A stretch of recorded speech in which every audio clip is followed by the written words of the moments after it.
Chia seeds शरीर को सतेज और हाइड्रेट रखिबारे मुख्य भूमिका ग्रहण करे। ए चिया सीड्स गुड़िक छोट सत किंतु हाइड्रेशन और त्वचा जत्न क्षेत्र में यह सेतिकी प्रभावशाली मध्य।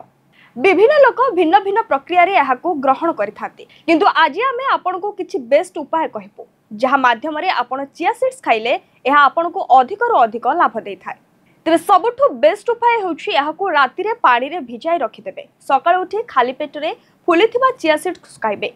तेरे सबुठारु बेस्ट उपाय होछि यहाको राति रे पानी रे भिजाई रखिदेबे, सकाळ उठी खाली पेट रे फुलिथिबा चिया सीड्स को खाइबे। यह शरीर को 10 गुणा अधिक फायदा देइथाय।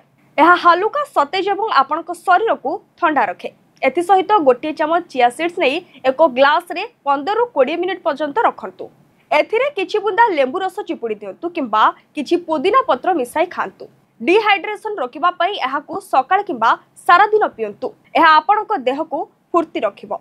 एभली किछि हेल्थ टिप्स संपर्क रे जानिबा पई हम चैनल को लाइक शेयर एंड सब्सक्राइब करतु।